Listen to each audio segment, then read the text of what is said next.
हम आज के व्लॉग में आपको दो चीज़ें बताएंगे। पहली चीज़ ये है कि सदर साहब ने 9 अप्रैल को पंजाब और खैबर पख्तूनख्वा में इलेक्शन करवाने का फ़ैसला कर लिया। क्या सदर साहब ये फ़ैसला कर सकते हैं? हम आज के व्लॉग में आपको ये बताएंगे। और दूसरा इशू, क्या इलेक्शन कमीशन वाकई 9 अप्रैल को इलेक्शन करवा सकता है या नहीं करवा सकता? हम आज के व्लॉग में ये भी डिस्कस करेंगे। और सबसे पहले हम आते हैं 9 अप्रैल की तरफ।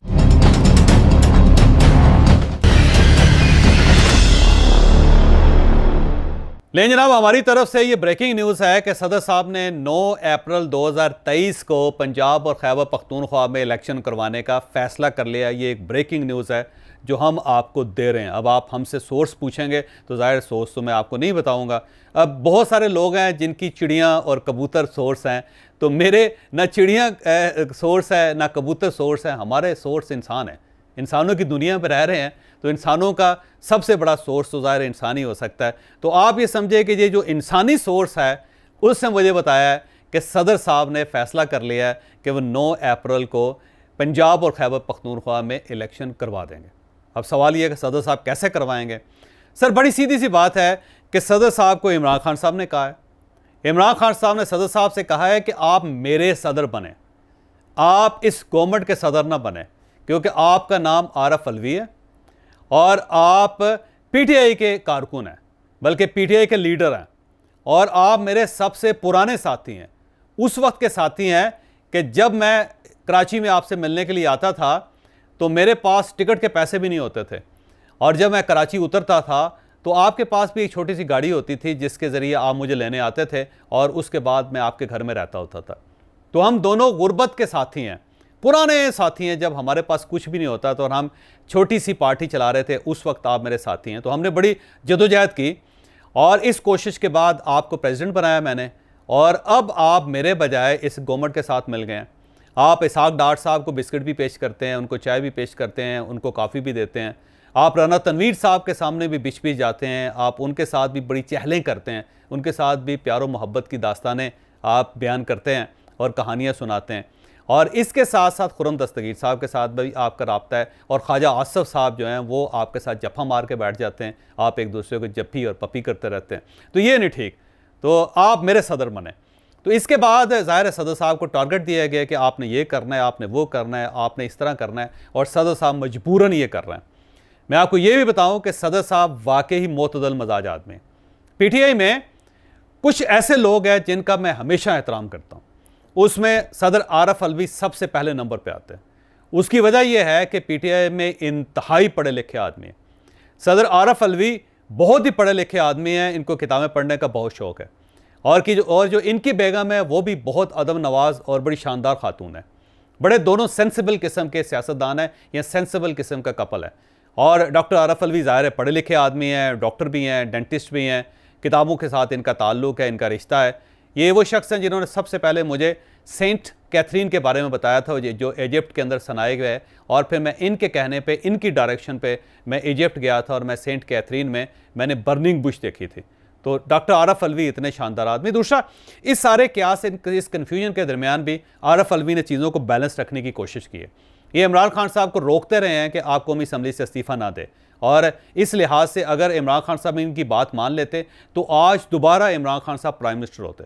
आप यकीन करें कि आज इमरान खान साहब की हुकूमत दोबारा आ चुकी होती, लेकिन क्योंकि सदर आरफ अलवी की बात इन्होंने नहीं मानी तो उसकी वजह से ये प्रॉब्लम पैदा हुए। दूसरा, सदर आरफ अलवी पंजाब और खैबर पख्तूनख्वा की हुकूमत नहीं तोड़ना चाहते, ये इमरान खान साहब को रोकते रहे, और अगर इमरान खान साहब इनकी ये बात भी मान लेते तो आज इतना कन्फ्यूजन, इतना क्यास ना होता। लेकिन बहरहाल आरफ अलवी जैसे लोग जो हैं, इनकी बातें क्योंकि हुक्मरान नहीं मानते तो इसकी वजह से उनको नुकसान भी होता है। इसके अलावा मैं परवेज़ खटक साहब की बहुत इज़्ज़त करता हूँ। क्या ज़बरदस्त सेंसिबल आदमी, यकीन करें आप, इनसे मिल के दिल खुश हो जाता है।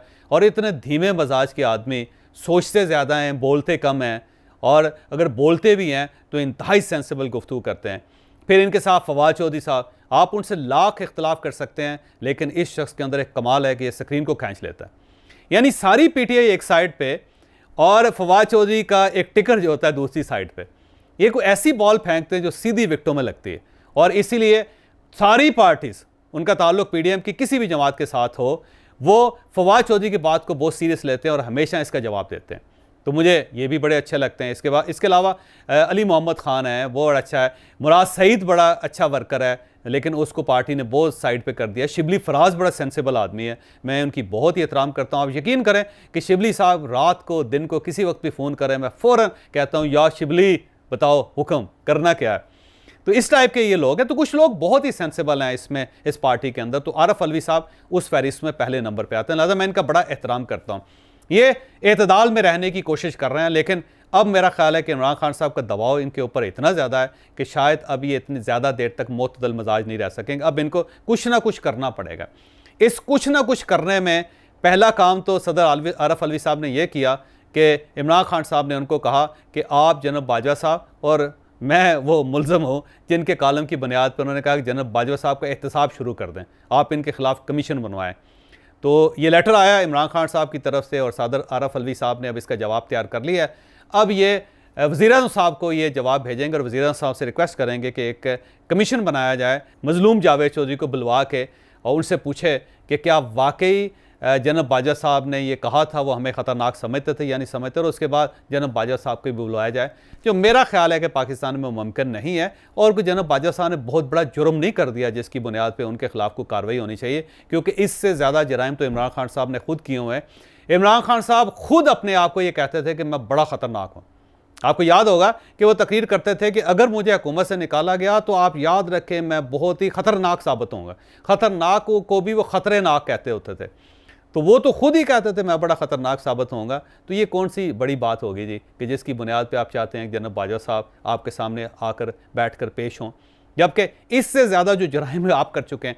और सबसे बड़ा जुर्म तो आपने साइफ़र लहरा के किया था, जिसको ज़ाहिर है पाकिस्तान अफोर्ड ही नहीं कर सकता। तो ना प्राइम मिनिस्टर के पास ये इख्तियार था कि वो एक खुफिया साइफ़र, एक खुफिया मरासला जो उसको पब्लिकली लहरा दें। तो वज़ीर साहब ने तो सबसे पहले ये गलती की। इसके अलावा बेशुमार गलतियाँ हैं, बेशुमार राज हैं जो आपने ओपन किए हुए हैं। आपने ईरान के साथ पाकिस्तान के ताल्लुकात, सऊदी अरेबिया के साथ पाकिस्तान के ताल्लुकात, इसके अलावा चाइना के साथ आपने जो कुछ चीज़ें थी वो आपने शेयर कर दी। फिर आपने तैयब अर्दगान साहब को बता दिया, फिर आपने मुहातिन मोहम्मद साहब को बता दिया, फिर आपने जो इंडिया के साथ किया जिससे पाकिस्तान के ताल्लुकात ख़राब हो गए। बेशुमार ऐसी चीज़ें हैं कि जिसका अगर जिक्र किया जाए तो इमरान खान साहब ज़्यादा बड़े मुजरम साबित होंगे। और अगर कोई कमीशन बना और उसमें इमरान खान साहब को पेश होना पड़ा तो इमरान खान साहब के लिए खासी ज़िंदगी मुश्किल हो जाएगी। दूसरा काम इमरान खान साहब ने सदर आरफ अलवी साहब से ये करवाया कि इन्होंने इलेक्शन कमिश्नर को ख़त लिखवा दिया।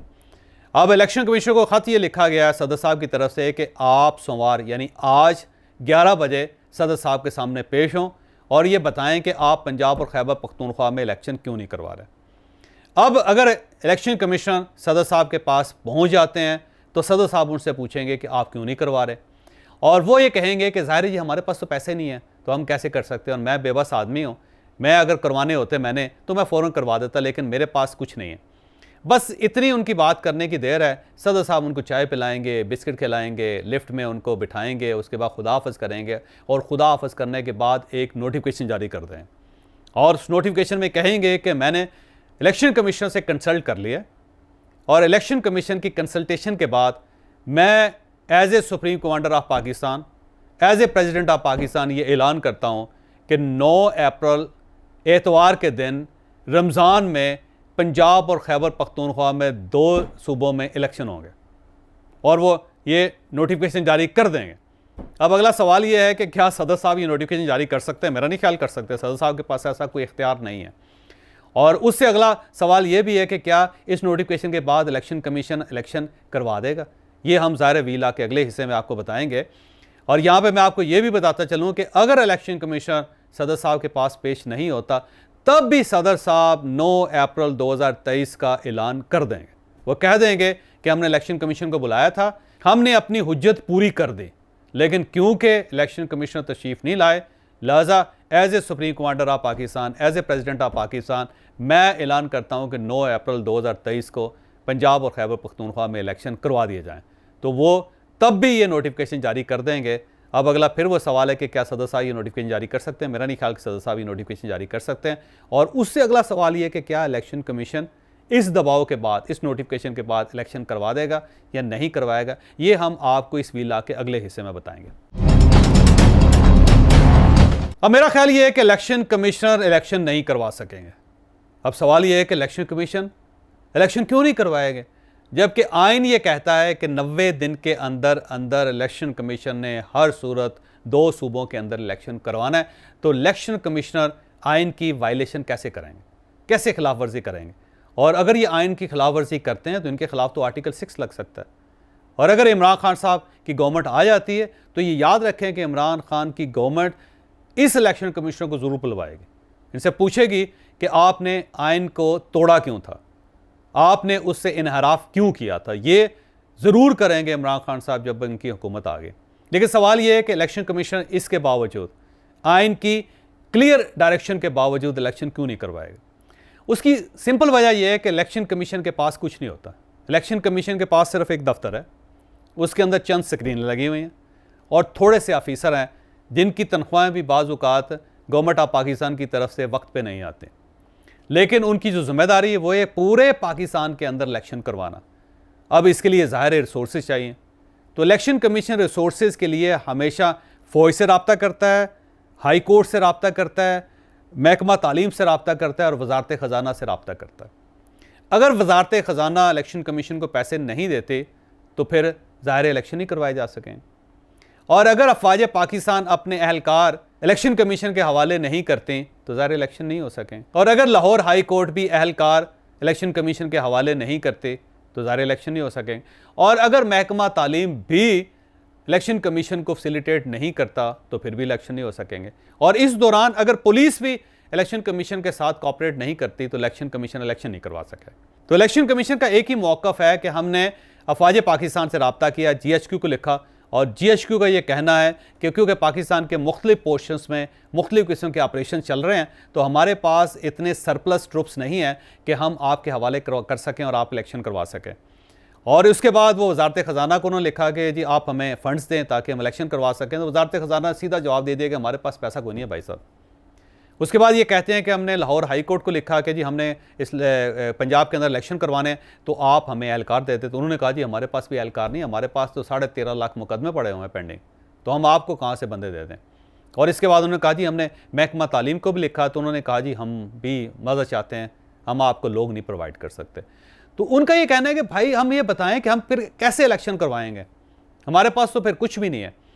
अब ये हो सकता है कि सदर साहब जब नोटिफिकेशन जारी करें और उसके बाद ये issue supreme court of Pakistan के पास जाए और सुप्रीम कोर्ट ऑफ पाकिस्तान सारे महकमों को बुलवा ले, वो GHQ से बुलवा ले लोग, वो चीफ सेक्रेटरी पंजाब को बुलवा ले, वो IG पंजाब को बुलवा ले, वो लाहौर हाई कोर्ट के रजिस्ट्रार को बुलवा रहे, उनसे पूछें कि हाँ जी आप बताएं आप इनको मतलूबा मकदार में लोग क्यों नहीं दे रहे। और इसके साथ ये भी हो सकता है कि सुप्रीम कोर्ट ऑफ पाकिस्तान वजारत ख़जाना को भी बुला लें।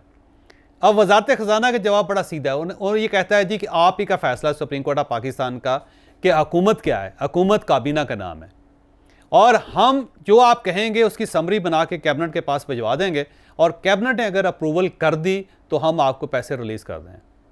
अब अगला सवाल ये कि अगर काबीना अप्रूवल नहीं करते तो सुप्रीम कोर्ट ऑफ पाकिस्तान किसको बुलवाएगी? क्या वो 85 वुज़रा को बुलवा लेगी? क्या वो सब पूरी कैबिनेट को कहेगी कि आप सुप्रीम कोर्ट ऑफ पाकिस्तान आएँ और आके जवाब दें कि आपने ये जो समरी वजारत ख़जाना की थी आपने इसकी अप्रूवल क्यों नहीं दी? तो ऐसी तो कोई नज़ीर नहीं मिलते कि पूरी की पूरी काबीना को बुलवा लिया जाए और उससे पूछा जाए। वो वज़ीर-ए-आज़म को बुलवा सकते हैं और वज़ीर-ए-आज़म ये कह सकते हैं कि जी मेरा सिर्फ एक ही वोट है, मैं आपकी जो समरी जो आपकी तजवीज़ है उसे पुट कर सकता हूँ कैबिनेट के सामने, और अगर कैबिनेट नहीं मानती तो मैं इस चीज़ की इजाज़त नहीं दे सकता। तो यहाँ पे ज़ाहिर है इलेक्शन कमीशन और सुप्रीम कोर्ट ऑफ पाकिस्तान बेबस हो जाएगी। उसके बाद इलेक्शन कमीशन और supreme court of Pakistan Lahore high court को बुलवा सकती है। लाहौर हाई कोर्ट ये कहती है जी आपने खुद कहा है सारे केसेस ख़त्म करें, हमारे तो 13.5 लाख केस पेंडिंग हैं, हम अगर अपने जजेस को और अपने अदालती एहलकारों को अदालतों से निकाल के इलेक्शन की ड्यूटी पे लगा देते हैं तो ये पूरा साल तो इलेक्शन चलते रहेंगे पाकिस्तान के अंदर। तो हम जो 13.5 लाख केसेस हैं उनको कौन ख़त्म करेगा? तो सुप्रीम कोर्ट ऑफ पाकिस्तान के पास इसका भी कोई जवाब नहीं होगा। और फिर उसके बाद GHQ को बुलवा के पूछा जाता है कि आप क्यों नहीं कोऑपरेट कर रहे हैं इनके साथ, इलेक्शन कमीशन के साथ। तो वो कह सकते हैं जी हमें ये बताएं कि क्या हम अफ़गानिस्तान से लोगों को निकाल लें, वहाँ से अपनी फ़ौज को निकाल लें, आप हमें बताएं कि हम इंडिया का बॉर्डर खाली छोड़ दें, आप हमें बताएं कि ये जो दहशतगर्दी के ख़िलाफ़ कार्रवाइयाँ पाकिस्तान के अंदर चली जा रही हैं हम उसको दहशतगर्दियों को इजाज़त दे दें कि आप जहाँ चाहें बम ब्लास्ट कर दें, तो हम इस दौरान इलेक्शन करवा लेते हैं। तो हम कैसे कर लेंगे आप बताएं, हुक्म करें। तो ज़ाहिर है सुप्रीम कोर्ट ऑफ पाकिस्तान यहाँ पे भी बेबस हो जाएगी, इलेक्शन कमीशन यहाँ पे भी बेबस हो जाएगा। तो इलेक्शन कमीशन के पास भी जवाब पूरे हैं और बाकी इदारों के पास भी जवाब मुकम्मल और ठोस हैं। लिहाजा मुझे यूँ लगता है कि सदर साहब के नोटिफिकेशन के बावजूद, इलेक्शन कमीशन की पूरी विल के बावजूद, और अगर supreme court of Pakistan involve हो जाती है तो सुप्रीम कोर्ट ऑफ पाकिस्तान की वाज़ेह डायरेक्शन के बावजूद भी इलेक्शन नहीं हो सकेंगे।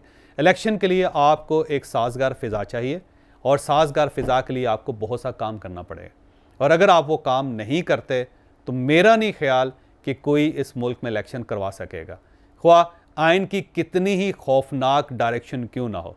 तो ये मुमकिन नज़र नहीं आता।